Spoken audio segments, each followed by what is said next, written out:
Shri A Sajeevan, Muslim league രാഷ്ട്രീയത്തെ പ്രത്യേകിച്ച് ഉറ്റുനോക്കുന്ന ഒരു മാധ്യമ പ്രവർത്തകൻ കൂടിയാണ് താങ്കൾ. ഇത് നോക്കൂ, പി കെ ഫിറോസ് എന്ന യുവ രാഷ്ട്രീയ നേതാവ്, യുവ ലീഗ് നേതാവ് എങ്ങനെയാണ് കഴിഞ്ഞ കാലങ്ങളിൽ കേരളത്തിൽ ശ്രദ്ധ ആകർഷിച്ചിട്ടുള്ളത് എന്നുള്ളത് നമുക്കറിയാം. ഇദ്ദേഹം സി പി എമ്മിൻ്റെ ഭാഗത്തോ ഇടതുപക്ഷത്തോ ഉണ്ടാകുന്ന ചെറിയ വീഴ്ചകൾ പോലും ചൂണ്ടിക്കാട്ടുകയും അത് ഒരുപക്ഷെ വീഴ്ചകളല്ലാത്ത കാര്യങ്ങളെപ്പോലും വേണ്ട രീതിയിൽ അവർക്ക് വേണ്ട രീതിയിൽ പ്രചരണം നടത്തി മുന്നോട്ട് കൊണ്ടുപോവുകയും ചെയ്തിട്ടുണ്ട്.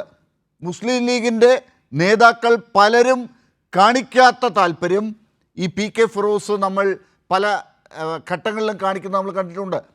പിണറായി വിജയൻ്റെയോ കോടിയേരി ബാലകൃഷ്ണൻ്റെയോ ഒക്കെ കാര്യത്തിൽ ബന്ധുക്കളുടെ വീഴ്ചകൾ, അവരുടെ പേരിലുണ്ടാകുന്ന കേസുകൾ പോലും എടുത്ത് അത് അവർ പോലും ഉത്തരവാദിയാണ്, അവർക്ക് കൂടി അതിനകത്ത് ഉത്തരവാദിത്വമുണ്ട്, ആ പ്രസ്ഥാനത്തിന് ഉത്തരവാദിത്വമുണ്ട് എന്ന് പറഞ്ഞതിൻ്റെ വീഡിയോ നമ്മുടെ സമൂഹ മാധ്യമങ്ങളിൽ ഇപ്പോൾ പ്രചരിക്കുന്നുണ്ട്.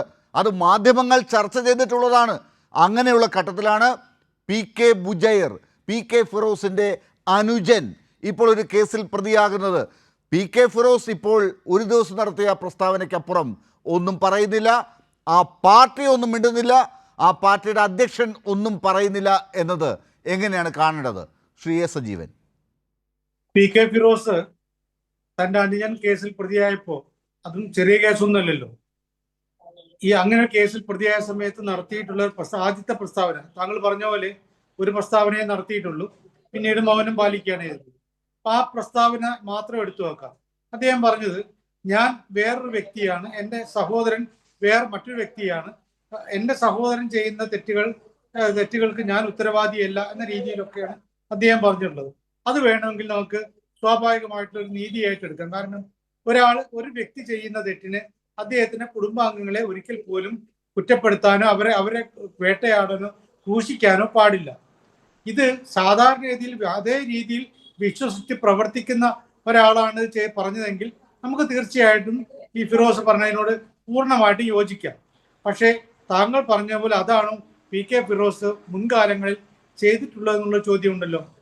പി കെ ഫിറോസ് ഈ 2021 ഈ പിണറായി സർക്കാരിന് ശേഷം, പിണറായി സർക്കാർ അധികാരത്തിൽ വന്നതിന് ശേഷം നടത്തിയിട്ടുള്ള പ്രസ്താവനകൾ മാത്രം എടുത്തു നോക്കിയാൽ പോലും എന്തെല്ലാം തരത്തിൽ മുഖ്യമന്ത്രിയുടെ ഓഫീസുമായി ബന്ധപ്പെട്ട്, സ്വർണ്ണക്കള്ളക്കടത്തുമായി ബന്ധപ്പെട്ട് ഒക്കെ അദ്ദേഹം നടത്തിയിട്ടുള്ള നേരിട്ട് മുഖ്യമന്ത്രിയുടെ ഓഫീസിലേക്കും വീട്ടിലേക്കും അദ്ദേഹത്തിന്റെ കുടുംബത്തിലേക്കും ഒക്കെയുള്ള ക്രൂരമായ ആരോപണങ്ങളാണ്.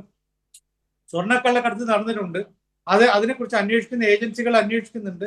അത് ഒരുപക്ഷെ മുഖ്യമന്ത്രിയുടെ ഓഫീസിൽ ഏതെങ്കിലും ഉദ്യോഗസ്ഥൻ അതിന്റെ ഭാഗമായിട്ടുണ്ടാകാം. ഇങ്ങനെയുള്ള കാര്യങ്ങളൊക്കെ ഉണ്ടെങ്കിൽ പോലും നേരിട്ട് മുഖ്യമന്ത്രിയാണ് ഇതെല്ലാം ചെയ്തത് എന്ന രൂപത്തിലാണ് അദ്ദേഹം പറഞ്ഞു. അദ്ദേഹത്തെ മാത്രമല്ല അദ്ദേഹം ഉൾപ്പെടെയുള്ള ആളുകൾ പറഞ്ഞുകൊണ്ടിരുന്നത്. അത് കഴിഞ്ഞിട്ട് ഇപ്പോ അദ്ദേഹം മുഖ്യമന്ത്രിയുടെ മകൾക്കെതിരെ, അതൊരു 2 സ്ഥാപനങ്ങൾ തമ്മിലുള്ള കരാറാണ്, അത് ശരിയായിരുന്നോ, അത് വേണ്ട രൂപത്തിലായിരുന്നോ, അധികമായിട്ട് കാശ് കൊടുത്തിട്ടുണ്ടോ, അതിന് നിയമവശങ്ങൾ എന്തെല്ലാമാണ് എന്നുള്ളതൊക്കെ അന്വേഷിച്ച് കണ്ടെത്തേണ്ടതാണ്. 2 സ്ഥാപനങ്ങൾ തമ്മിൽ വളരെ കൃത്യമായിട്ട് സുതാര്യമായിട്ട് ചെയ്ത് നടത്തിയിട്ടുള്ള കരാറ്, അതിന്റെ നിയമസാധുതയും അതിലെ കൂടുതൽ കാശ് കൊടുത്തിട്ടുണ്ടോ, ഇത്ര ലക്ഷം ഉണ്ടായിരുന്നോ, അല്ലെങ്കിൽ ഇങ്ങനെ ചെയ്യാത്ത സേവനത്തിന് പ്രതിഫലം കൊടുക്കേണ്ടതുണ്ടോ, അതൊക്കെ കണ്ടെത്തേണ്ട കാര്യങ്ങൾ, അത് കോടതി തീർപ്പ് കൽപ്പിക്കേണ്ട കാര്യങ്ങളാണ്. പക്ഷെ എന്തെല്ലാമാണ് ചെയ്തിട്ടുള്ളത്, അതൊക്കെ മുഖ്യമന്ത്രിക്ക് വേണ്ടിയാണ് ചെയ്തത് എന്ന രൂപത്തിലേക്ക് വന്നു. അതിനേക്കാളൊക്കെ അപ്പുറത്ത് കാണേണ്ടത് കുറെ കൂടി ക്രൂരമായ രൂപത്തിലുള്ള വേട്ടയാടൽ നടന്നിട്ടുള്ളത് ബിനീഷിന്റെ അറസ്റ്റുമായി ബന്ധപ്പെട്ടാണ്.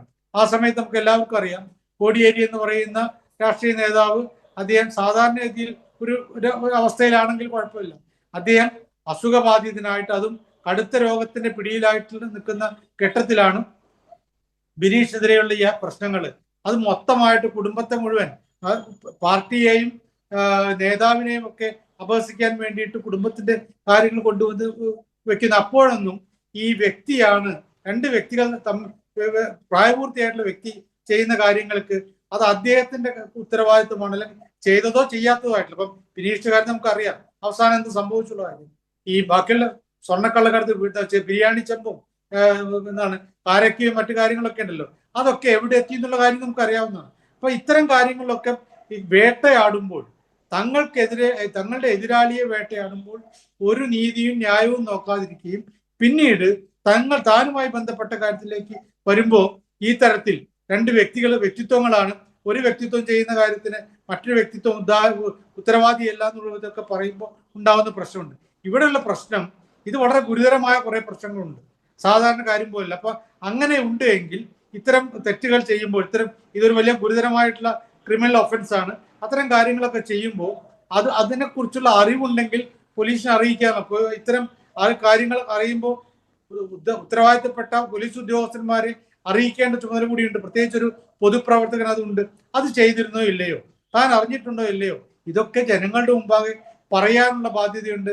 അല്ലാതെ ഒരു പ്രസ്താവന നടത്തി പിറകോട്ട് പോകുക എന്നൊരവസ്ഥ തീരെ ശരിയല്ല.